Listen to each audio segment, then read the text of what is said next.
Dennis Prager here. Thanks for listening to the Daily Dennis Prager Podcast. To hear the entire 3 hours of my radio show, commercial-free, every single day, become a member of Pragertopia. You'll also get access to 15 years' worth of archives, as well as the daily show prep.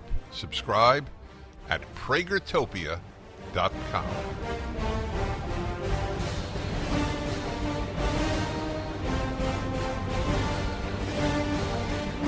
Hi, everybody. Dennis Prager here. It could be a great day in America. We don't know yet.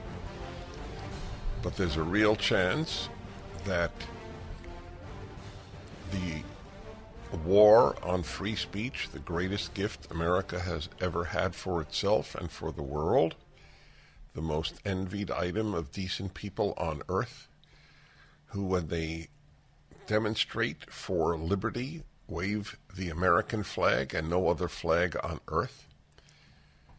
The people who loathe free speech, that is, the entire left, not liberals. Liberals are pro-free speech in theory, but they vote for the left. So while they are theoretically different from the left, they are instrumentally identical because they make the left powerful. Nevertheless, it is the left that suppresses free speech. I tell you every day, I have never been contradicted, not once. Even the hate mail that I received has not contradicted this. There is no example in the last 105 years, dating back to the Russian Revolution. There is no example of free speech allowed when the left attains power, whether it was in Russia in 1917 or at Columbia University and any other university. I only take that one as an example because I attended Columbia and I've watched it sink since I did. It was sinking then, to be honest. Tell me a place where the left is in power, whether it is Google, YouTube, Twitter, Facebook, or any place else, certainly academia, that they have allowed dissent. So Elon Musk has looked at Twitter, realizes it suppresses people.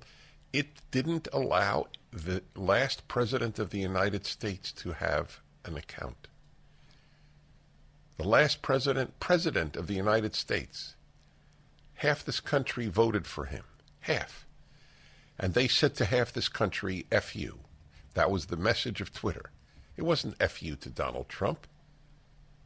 It was those words, and I'm sure they used them at their headquarters, to the half of this country who voted for him. We don't give a damn about you. You should shut your mouths. You're all racist pigs anyway. That is the attitude at Facebook. That is the attitude at Twitter. That is the attitude at Columbia. That is the attitude at every social medium, every mainstream social medium. That is the attitude at the New York Times, which is apoplectic about the idea that Elon Musk will own Twitter, but loved the idea that Jeff Bezos would own the Washington Post. And for that matter, who's the Mexican billionaire who owns the New York Times? Carlos Slim. Yeah, why don't we talk about that? I'm not sure he still owns the New York Times. Oh, he doesn't still? I don't believe so. Oh, interesting. Well, he did. Nobody said anything then. Well, they certainly didn't say anything when Jeff Bezos, was he the second richest man in the world? I'm serious. Is he Sometimes second? He's the first, sometimes Oh, they go he's the back and forth, first and second? Yeah. That's fine. If a lefty billionaire owns a medium, that's beautiful. That's noble. But if a non-leftist, Musk strikes me as a more of a libertarian than anything else, but he's not a leftist. That drives them crazy. They may not have a monopoly on speech. I'll read to you the New York Times editorial. They're just crazy. You know that there's sexual harassment at Elon Musk's, at Tesla? Did you know that? There's no sexual harassment at the New York Times. There's no sexual harassment at any left-wing company. But Elon Musk's Tesla, there was unwanted touching. That alone should be a reason, or allegations of unwanted touching. Unwanted touching. I'll talk about that another time. Unwanted touching is wrong. On the other hand, well, I'll give you the other hand. I have actually wrote it up. I am tempted to talk about it now, but this is too important, so forgive me. So Elon Musk owns Twitter. He should move Twitter to Texas or Florida. He should move it to a free state. My own home will lose its value if more and more companies leave. I'll give you an example, then I'll come back to this, of where I don't make decisions on whether it's good for me. It's very, very bad for me personally, financially, that I cannot take my California income tax, which is astronomical, off my federal income tax.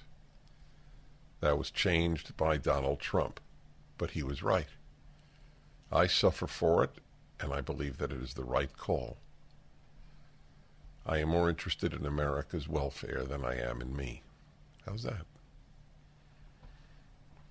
Well, I am very interested in me. But I want to leave a legacy of a vibrant society to my children and grandchildren. That was the right call. There's no reason why states without an income tax should support states with an income tax. So I think that he should move Twitter from California. He might very well do that. There was a video I saw of weeping workers at Twitter. I have to say that I had zero sympathy for these people. They have been deniers of free speech to my beloved country. Nearly every one of them should be fired and look for productive work in life. They should drive a truck, for example. We need truckers. Yeah, and I heard Walmart starting at $100,000, right? I definitely think that these young employees at Twitter who've devoted their lives to suppressing free speech might consider trucking. I'd like them to deny that they suppress free speech. What else do you do with Twitter if you don't suppress free speech? You're fighting misinformation. That's exactly the term that Putin uses to suppress his critics. Misinformation. I spoke to you yesterday about a speech I will be giving on Mother's Day in La Cañada, California, very near here where I broadcast, where a Jewish organization, the most dynamic one in the world, called Chabad, they've opened up a Chabad house. They have them all over the world. I visited a Chabad house in Cambodia, and there are no Jews in Cambodia. And they opened one up, and I wanted to help them out. So I volunteered to give a speech. I'm giving a speech on raising moral leaders. The rabbi purposely picked a non-political topic. He could not even put a notice of my speech up at the La Cañada Parents Facebook page because they took it down saying Dennis Prager deals in hate and misinformation. Yep, hate and misinformation. Those of you who listen to my show know that's what you're getting. Is there a single example of misinformation that they gave? Not one. I am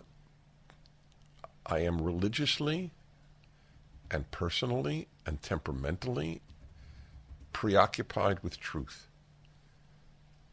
If I say something that is inaccurate and find it out, I say immediately, that was a mistake. Misinformation. Misinformation is the term Putin and the left use for what they differ with. Is it misinformation to say that by and large masks are worthless? Why is that misinformation? Because the CDC likes masks? How do you know the CDC is not giving you misinformation?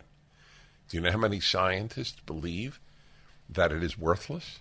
Did you even know about the Great Barrington Declaration, right?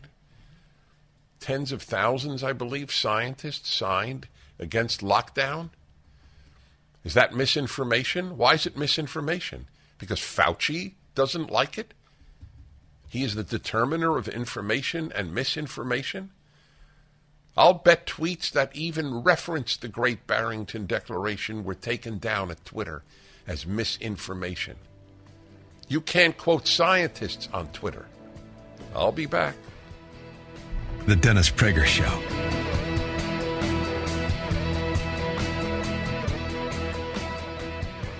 Spring and summer are the seasons for finally getting outdoors for entertaining, pool parties, and barbecues. But if your yard looks like a plant cemetery, you're not going to enjoy it as much. So get your place looking like a resort easy with fast-growing trees. When it comes to caring for your plants, know-how matters. There's no waiting in lines, no messy cars from hauling plants all over town. You order online or over the phone, your plants are shipped to your door in 1 to 2 days, and their growing and care advice is available 24/7. Whether you're looking for increased privacy, shade, or adding some natural beauty, fast-growing trees have the perfect plants and expertise to help you find them. I'm a big fan of fast-growing trees, so I give you my personal endorsement of them. They have a 30-day Alive and Thrive guarantee, so you can trust everything will be healthy for years to come. Go to fastgrowingtrees.com/Prager, and you'll get 15% off your entire order. 15% off at fastgrowingtrees.com/Prager, fastgrowingtrees.com/Prager. To the consternation of many, many people, I have said that I've been agnostic on the issue of the 2020 election and whether it was fraudulently won. It bothers the left that I don't out and out call that misinformation and a lie. And it bothers some on the right that I don't out and out say, of course it was a fraud. So I have lived with that.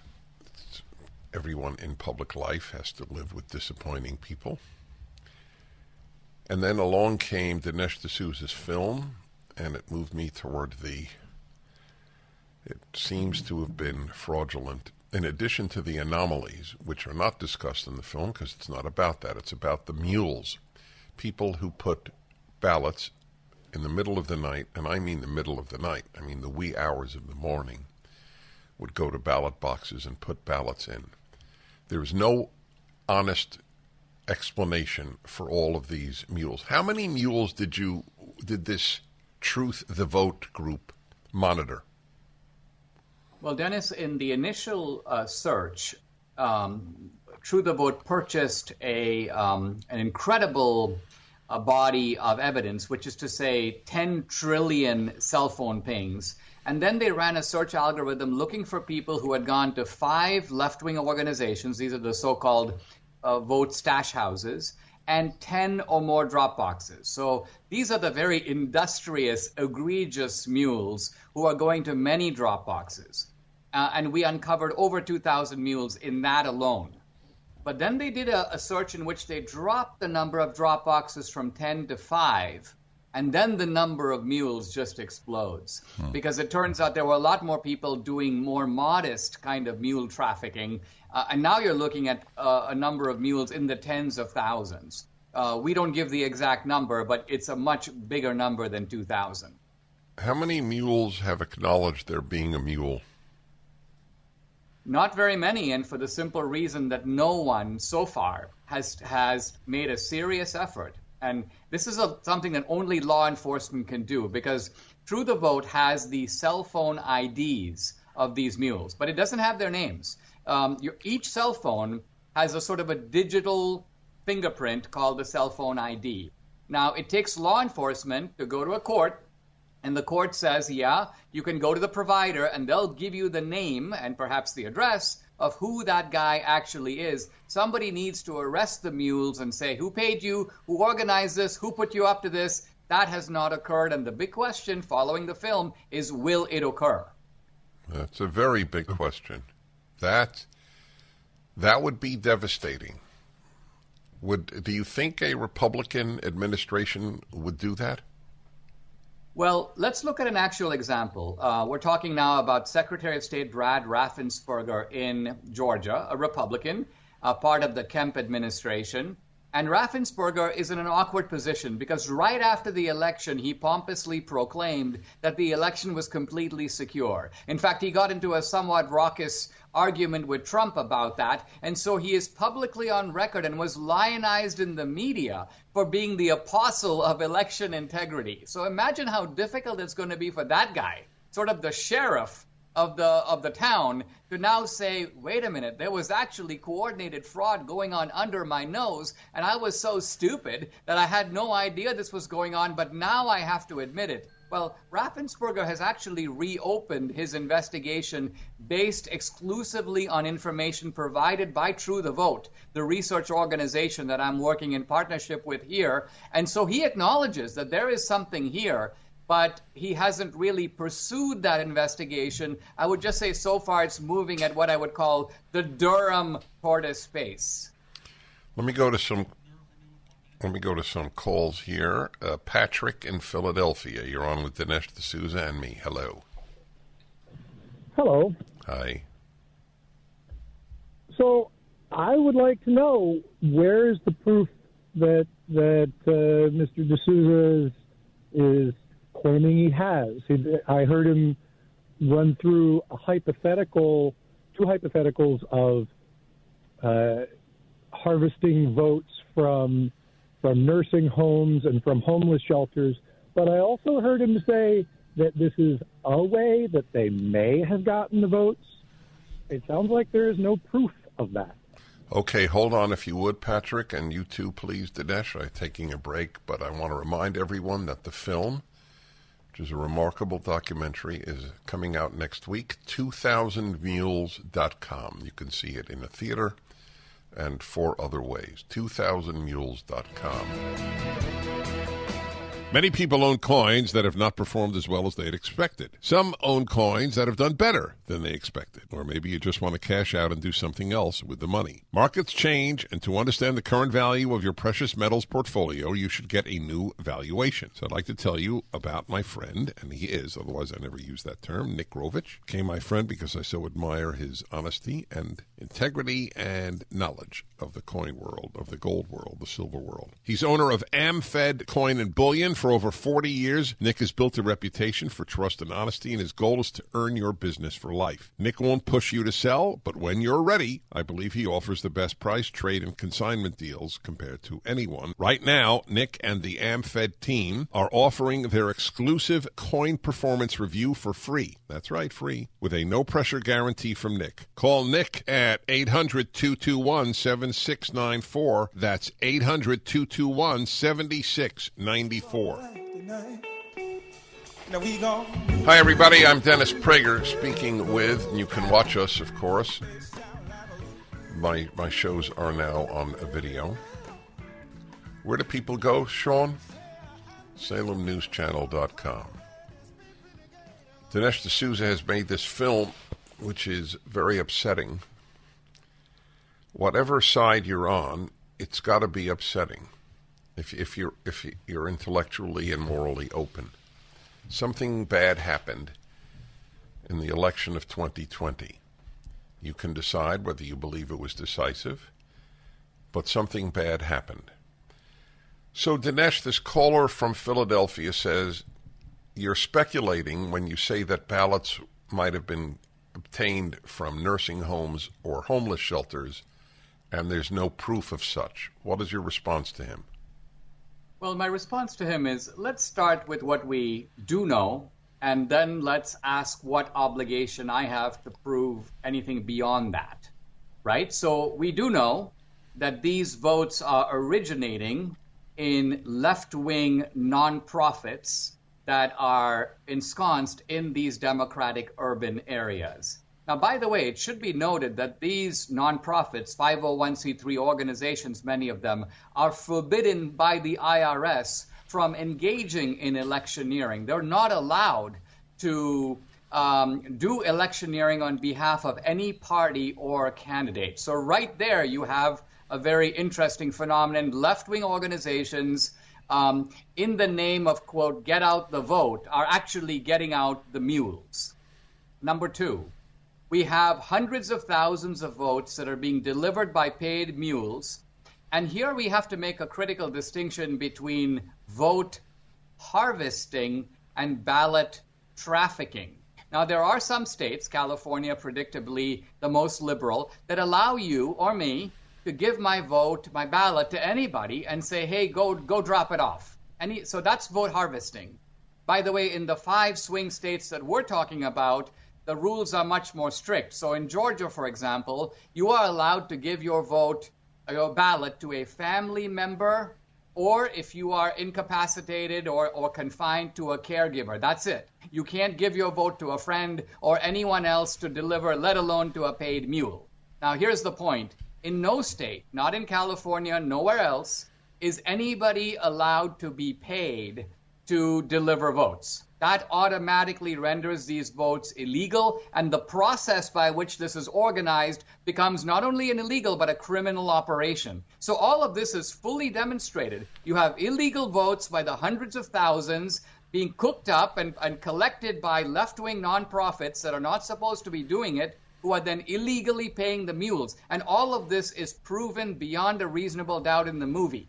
So it's kind of like saying, I've got the murderer, I've got video of him breaking into Fort Knox, I see the gun going off, and now the caller is saying, wait a minute, you don't know exactly which gun store he bought the gun from. And I go, well, listen, there are gun stores all over the place. He could have gotten them 10 different ways. It's not hard to get your hands on a gun. And he goes, yeah, but you haven't proven where this particular mule got that particular gun. And I'm saying even that can be figured out in 10 seconds by law enforcement. Arrest the mule and he's going to tell you. So I don't see this as a very forceful question because we have the crime being committed, it's on video, and some of the details of the crime are easily accessible to law enforcement to figure out. Okay, Patrick, I kept you on. What would you like to say? Well, actually, that's a great segue into my larger question. If I had a video of a murder happening, I would not make a movie about it. I would go to law enforcement with my evidence. I don't understand if the evidence is so incontrovertible. Well, you would make a movie about it. Well, I followed you until now. I don't understand. Well, first, law enforcement, it doesn't. Information. Okay, forgive me. I just want to say, I don't understand the objection about making the movie. Movies are made about things that happen. There were movies made about the Kennedy assassination 50 years after the assassination. They didn't just go to law enforcement. This is a way of having people pressure for law enforcement to look into it. Did he contact law enforcement with the supposed evidence of this illegal activity? All right. Well, all right. Listen, I want to thank you for calling, and you want to give an answer to that, Dinesh? Oh, absolutely. Look, the evidence was uncovered by a group called True the Vote, and they're the ones who bought the geo-tracking data. Now, from the beginning, they have been really clear that they are willing to cooperate with, in Georgia, not just the FBI, but the GBI, the Georgia Bureau of Investigation. They have filed a complaint with Raffensperger's office, the Secretary of State, as I mentioned earlier. He has reopened an investigation into it. They've also provided reports in Arizona, reports in Wisconsin. So this is a group that wants to work with the authorities, but you have to remember that in some of these states, you have Democratic secretaries of state. You have a law enforcement apparatus that operates at the behest of the political establishment. So law enforcement is not going to move if the Attorney General doesn't want to move. And obviously, calling from Pennsylvania, you know that there's a Democratic Secretary of State. And so the political establishment has the ability, and in many cases has shown no interest in having these kinds of investigations or arresting the mules, in part because this is an operation that to some degree they themselves created the infrastructure for. I'm not saying that they're colluding with the operation directly, but they're the ones who loosened the signature requirements. They're the ones who put the drop boxes there in the first place. So this is a corruption that at some level goes pretty much all the way to the top. Lucas, Texas, Mike in Lucas, Texas says, Bill Barr says no evidence election was stolen. What is your response to that? Bill Barr is, I think, in the position of the sheriff where this occurred right under his nose, and he would seem like a complete fool if he were to now acknowledge. I mean, I'd love to see his expression if he sat in the movie. I mean, I would pay money to see this and just have him look at the evidence as a reasonable person and tell me what he thinks as he left the theater. I think that this guy was kind of napping on the job. He's kind of an establishment guy. He kind of assumed. I mean, think about all these people who are telling us it's the most secure election in history. My question is, how would you know? Now, the answer is, AP, for example, Associated Press says, well, we've only found 400 cases of election fraud in the courts. But that's like saying we've only seen 400 cases of drug arrests in the courts, and therefore we've concluded that in the 5 states in question, there are only 400 people taking drugs. Towels just don't seem to dry you anymore. They feel soft and lotiony in the store, but you get them home and they don't absorb. Well, Mike Lindell at My Pillow found that out around 2006, and towels changed forever. He found the best towel company right here in the USA. They have proprietary technology to create towels that feel soft but actually work, and that happens to be true. I use them. They are all made with USA cotton, and they come with the My Pillow 60-day money-back guarantee. 6-piece set, 2 bath, 2 hand towels, 2 washcloths. Regularly $109.99, now $39.99. Just go to MyPillow.com and click on the new radio listener specials and get deep discounts on all MyPillow products, including the towels, by entering the promo code Prager, or call 800-761-6302 for these great radio specials. MyPillow.com, promo code Prager.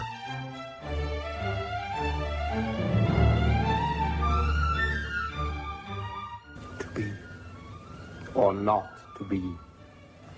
That is the question. Where was God? Isn't God supposed to be good? Isn't he supposed to love us? And does God want us to suffer? 10 years, you're not finished yet? Morty! Why did you do this to me? Who are you? Bruce? I'm God. Bingo! Yahtzee! Is that your final answer? Our survey says God! Bing, bing, bing, bing, bing, bing, bing, bing. Well, it was nice to meet you, God. Thank you for the Grand Canyon, and good luck with the apocalypse.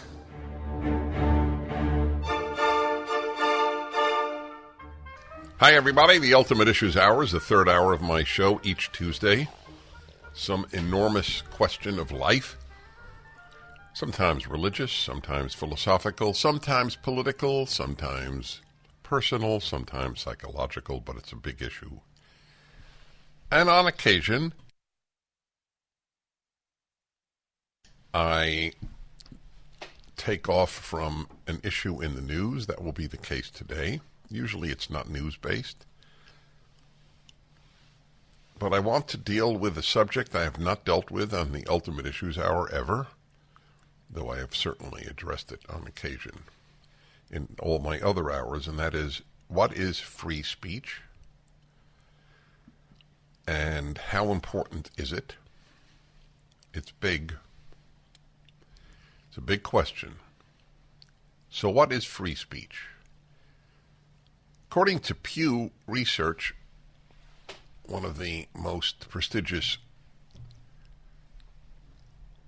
opinion poll companies, something approaching 50% of young people in this country do not believe in free speech for hate speech. If you want to be alarmed, that should alarm you on 2 grounds. One, on the position itself, the merits or non-merits in this case of that position. I'll explain. The other is how poorly these young people who say that think. The idea that you believe you are for free speech except for hate speech means you are not for free speech. They don't understand that.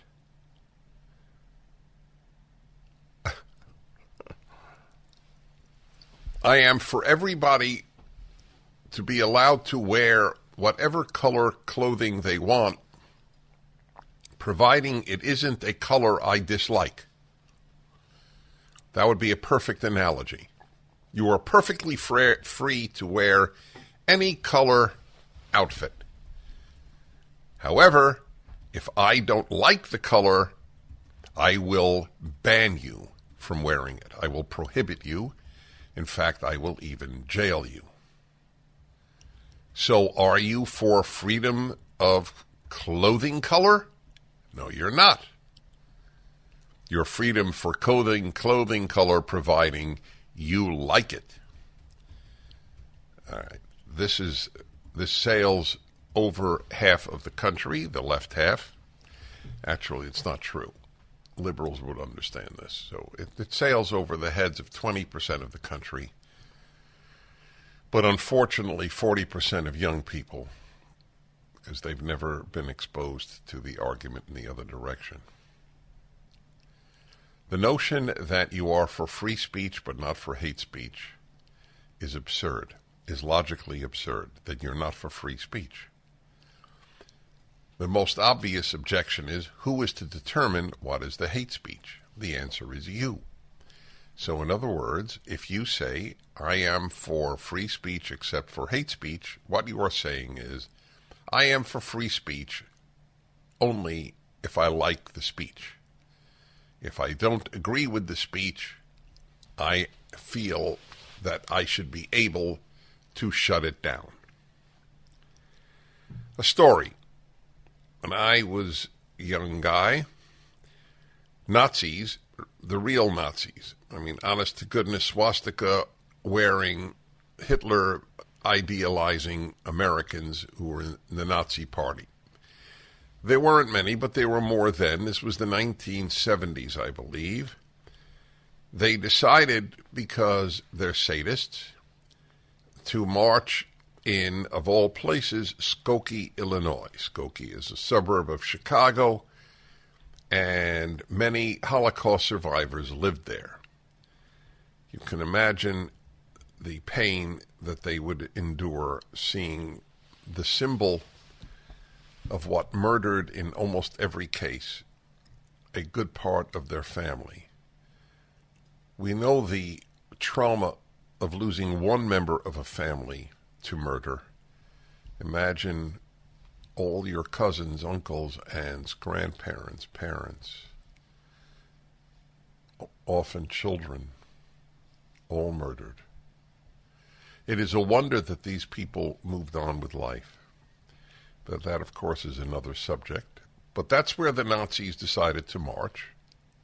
And as I recall it, pretty much everybody agreed that they should be allowed to do so, because in America you have free speech, even for what the vast majority would agree is hate speech. Today, what is called hate speech, you don't have to be a real Nazi.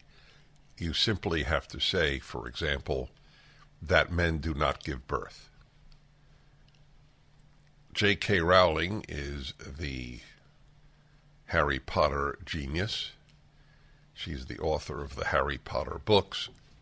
J.K. Rowling said that there are only two sexes, male and female, and she has death threats. She's considered a major hater. Did I get that right on J.K. Rowling? Yeah. Isn't that amazing? Yeah.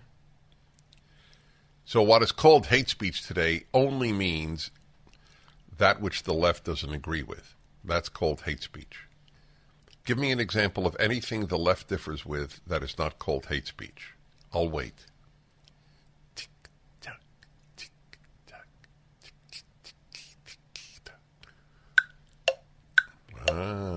What's better than I do it?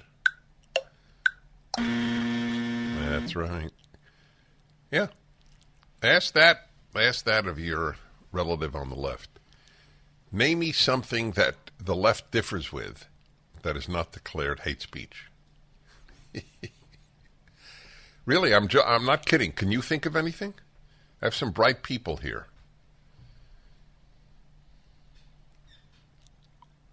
I mean, go down any subject. America. If you say America is not systemically racist, you're a hater. You hate blacks. Right? Yeah, that's hate speech. America is not systemically racist is hate speech. America was not founded in 1619. Hate speech. They're only men and women. Whether one identifies with it or not does not deny the fact that there are men and women, just as there's only male and female in the animal kingdom, or at least certainly in any species higher than some very primitive organisms. It's all called hate speech. Now you know why you have to have free speech virtually unimpeded. Because the moment you say, but not for crying fire in a crowded theater, not for putting up a way to build an atom bomb, we all recognize that there are some limitations, not on opinion, but on that which will cause irreparable harm to a society because of the facts of the message, like how to make an atom bomb. We all understand that. Where to purchase nuclear weapons. But these are very rare. As a general rule, certainly opinion, as opposed to providing data for mass destruction, opinion is allowed. I'll give you another example. Also concerns Jews, as it happens. In I think every European country, certainly most, so I would assume every EU country, it is actually a crime to deny the Holocaust. Now, anyone who denies the Holocaust is scum, is human dreck. It is not possible for me to overstate my contempt, indeed hatred, for people who deny the most documented atrocity in human history. However, in America, you can be despicable. That's the way it works with free speech. Not in Europe. 1-8-Prager-776, Ultimate Issues Hour. Free speech is the subject. The Dennis Prager Show. Dennis Prager here. Ultimate Issues Hour is about free speech. So I explained to you why it is inherently self-contradictory to say I believe in free speech except for hate speech. However, so many young people have been brainwashed, and I mean that literally. I don't mean their brains were washed, but I mean it literally, that they have been brainwashed by their teachers at college and now high school and increasingly elementary school, that they can make a statement that is inherently absurd. I believe in free speech except for hate speech. What you're saying is you don't believe in free speech because you don't believe in free speech with regard to anything that you don't agree with. Okay, that's not free speech. Having defined it, now let's talk about how important it is. Free speech is what gives humans dignity. If you cannot say what you think, you are rendered not human. You are rendered robotic. The people of North Korea, who have absolutely no free speech, they are even banned from free thinking. They can't even think in ways that Kim Jong-un does not approve of. They are told that he knows your thoughts, and I would say most North Koreans believe that. It sounds crazy to you, but nothing is crazy. I don't believe anything is crazy anymore. The brainwashing of the American people into behaviors that were so utterly injurious to themselves and to their children because health authorities said so, proves to me the ease with which vast numbers of people can be brought to believe idiocy. This was 2 unbelievably sobering years for me. Yes, let's keep children out of school, even though all it does is hurt them. That's all it did, was hurt them. Teachers were in the vanguard of hurting kids. Why you trust your kids with teachers after what they did for the last 2 years is, shall we say, a puzzle. I'm using as mild a term as I can conjure up. Masks on 2-year-olds on an airplane. Cleanest air available outside of surgical room.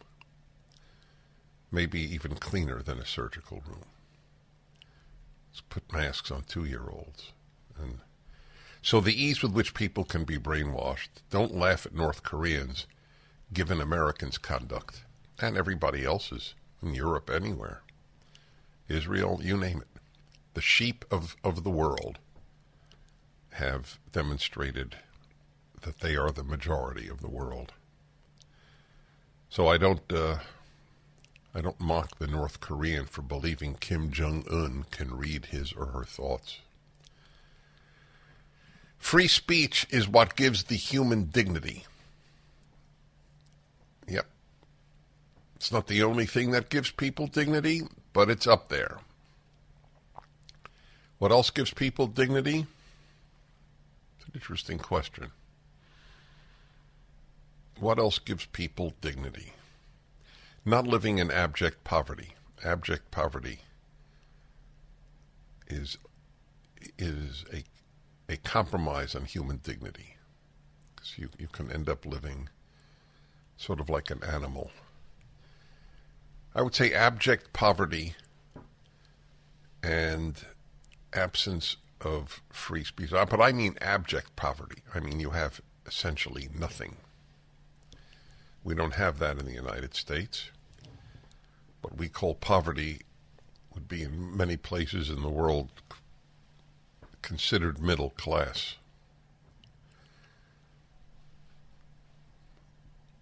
So what gives you more dignity than the ability to say what you think? If you can't say what you think, you're a human in a biological sense, but only in a biological sense. I remember people on the left saying all of my lifetime, wow, they have such a high literacy rate in Cuba. To which I always responded, yeah, but they can't read what they want. So here's an interesting question. Would you rather be illiterate and have freedom, or literate and not have freedom? I'd rather be illiterate and have freedom. I could hear a book. I could hear an idea. I can speak my mind. But people don't cherish free speech. Another revelation of the last 2 years to me. People don't cherish it. They don't cherish liberty, period. Liberty is not an instinct. It's not a yearning. People yearn to be taken care of. They don't yearn to be free. So, I defined free speech, and I told you that it's the most important of all the freedoms. And now I'll go to your calls. 1-8-PRAGER 776 877-243-7776. Let's see here. Wow, this is interesting. In New Jersey, it's Rob. Hello, Rob. Hi, Dennis. I wanted to just back up kind of what you were saying, especially back up that poll. So I'm a law enforcement instructor at one of the law enforcement academies in New Jersey. And I specifically teach law as it relates to law enforcement, to police recruits. And, you know, this never really occurred to me until a couple of years ago, but now with each new class, I always pose this question to them. Is hate speech free speech? Is it covered by the First Amendment? Because we cover the amendments, obviously, in the police academy. And I'm telling you, never fails. half the hands go up and they say, no, it is not free speech. And when I tell them it is free speech, that it's covered by free speech, they look at me as if I just told them that the earth is not round. Hold on with me. Hold on. This is mind-boggling.